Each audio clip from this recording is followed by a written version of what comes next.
Hello, everyone. I'm here with Andrew Pollard, President and CEO of Blackrock Silver. We're doing the backstage interview for the Metals Investor Forum. Andrew, thanks for taking out some time today to dig a little deeper on Blackrock Silver. Yeah, it's phenomenal to be here, and thanks for putting on a great conference. Thanks. So why don't we dig right into it? There's an update. Perhaps you can give us an update on your company's aggressive drill campaign.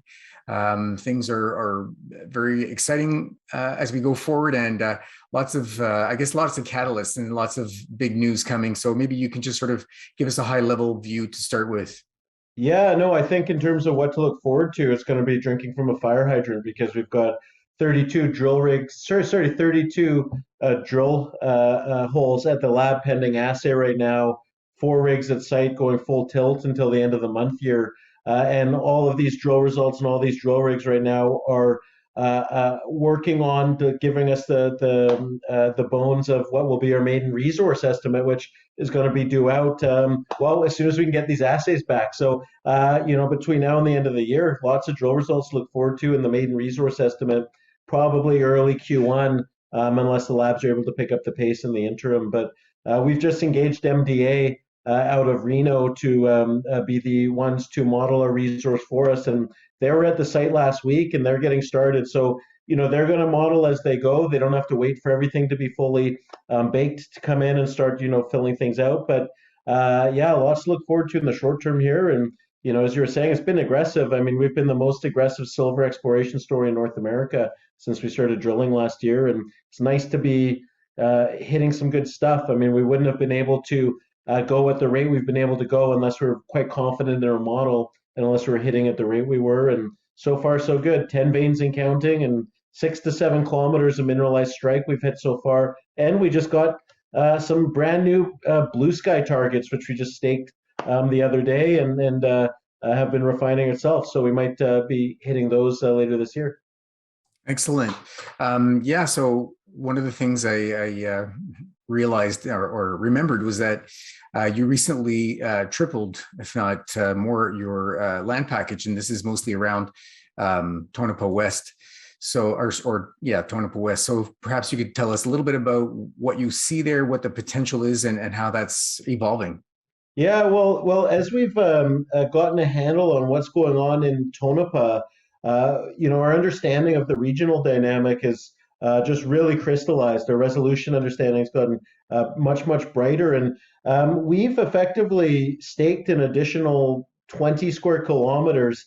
To put that in perspective, our land holding in the Tonopah Silver District proper is only about 5 square kilometers. So we staked, 4 times the amount of land directly adjacent and directly to the north of where we're currently drilling and where we're drilling out this resource. And that's on the back of 2 really compelling blue sky targets, which we've been able to put together. These would be targets which are hidden.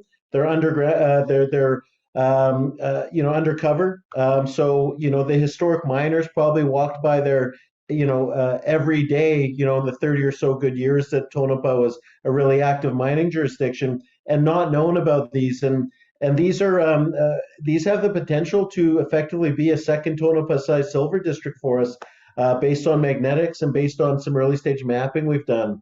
What we know about the district is that all the mineralization seems to line up right on the margin of what's known as the Tonopah caldera. And effectively, what we're seeing is that as we drill out our veins, we're starting to see them sort of, trend northward along the sort of side of this caldera. And a caldera is effectively like the blow off top of a volcano. So it's a circular type structure. And it's there that we're tracing some of our veins. Like our Merton vein right now seems to be, it's an east-west trending corridor where Tonopah Silver District is, and then it looks like they're starting to scope upward. And we've modeled that as being the edge of the caldera, and we're following some other structures, such as a major fault system there called the Pittsburgh Monarch Fault, which is sort of identifying a really, really interesting target for us called the Pittsburgh Monarch Fault extension, which has the potential to have some really, really thick veins associated with it. So we're going to be hitting that probably in the next few months once we wrap up our drilling for the resource here. We've got some more gravity and geophysics that we want to do. But yeah, some very compelling blue sky targets in the very short term here. So why is this something that perhaps no one else has really looked at, given the excitement that we've seen around Tonopah, and you'd assume others would be looking in the area and perhaps getting Yeah. there first. It's truly, been hiding in plain sight for 90 years. I mean, when we first got our hands on the Tonopah Silver District and our Tonopah West project, the story itself was almost too good to be true in the sense that people didn't believe it. We said this is the second largest silver district in Nevada. It's got a town next door to it, produced at 100-to-1 silver to gold ratio, and bonanza grade at that. I think historically produced at 1.3 kilos silver and 16 grams gold. And they're like, well, how does no one heard about this before? And we just sort of went through the history of the district and why it collapsed due to low metals prices, and the factor that the claims that we're operating on for the Tonopah West project were privately owned, meaning no one really was able to go back in there since we were able to consolidate it. Now, these northern claims, the Tonopah North claims, these are BLM claims. We just staked these brand new. And the reason no one staked them, one is because we put the district back on the map as we've been drilling it out.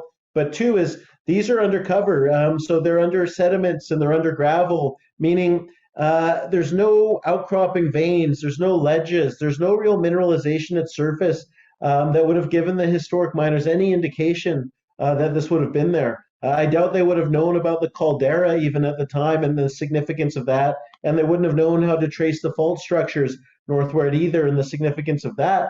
Now, obviously, technology's come a long way. We've got magnetics now. Our regional understanding of the district is better than anyone that's ever been there, living or dead, simply because in the old days they didn't they didn't do any drilling back there. They only mined what they could see. They just mined these veins straight from surface through drifts and crosscuts, and unless it was right in front of their eyes, they didn't know it was there.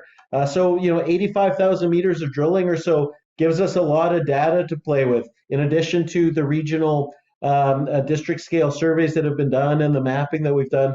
Yeah, these targets here are undercover, but they've been hiding in plain sight all along, and I think the scout drilling could yield significant ROI for us and shareholders as we wait for, I guess, the resource that'll come, which will hopefully backstop our valuation and potentially give us a big re-rate there too. Would the some of these geophysics have been done before the staking the claims, just to you've got stuff from like the Nevada Bureau of Mines and maybe some federal and state sort of programs like that, but nothing has been done over the area that's been able to be married with actual hands-on data from the ground. No one's really been looking at any of these areas before. So with Tonopah, I mean, we're the first one to see drill core ever from this property, at least from where we're finding all the mineralization. We're able to marry that with the regional understanding. And then we've since done our own surveys on there in the last month or so since we staked it, and a few more things planned just to refine drill targets in the very near future. But, because we're going to be letting the bulk of our drill rigs go after we complete this resource definition program, we'll still keep the RC rig available. And the RC rig is good because it's quick, it's cheap, and it's effective at sort of finding new discoveries for us. So we think we'll be able to light this northern project, Tonopah North project up very, very quickly. And I think it could provide a lot of positive surprises for investors as we wait the resource. Yeah, no doubt. So let's try and wrap this up with sort of one last topic. There's a maiden resource that's I guess sort of going to be wrapped up soon, and or soon, or the next few months at least. What can investors look forward to? Maybe you can give us some overview on that, timing and deal. Yeah. So in terms of targeting, what we're expecting to deliver in the maiden resource, and this is backed up by a substantial amount of drilling now, is something in the order of 4.5 to 6 million tons of material, anywhere between, say, 450 and, say, 600 grams per ton silver equivalent. So, I mean, this has the potential to be very, very big, and this is just a starting point. we've hit 10 veins. We're only including about 5 or 6 of them in this maiden resource, meaning there'll be built-in upside right away from our Victor target, which won't be included in there, but we know is substantial. And of course, this new blue sky targets we've added as well. So this is just something that we see, 32 drill results at the lab right now, maiden resource estimate. Probably, if it's not by Christmas, it'll be in January, February sort of thing. And beyond that, maybe some new discoveries to be made at Tonopah North. Well, great. Thank you so much for that, Andrew. A great overview, exciting outlook, and certainly looking forward to circling back with you, before too long and follow up on the progress.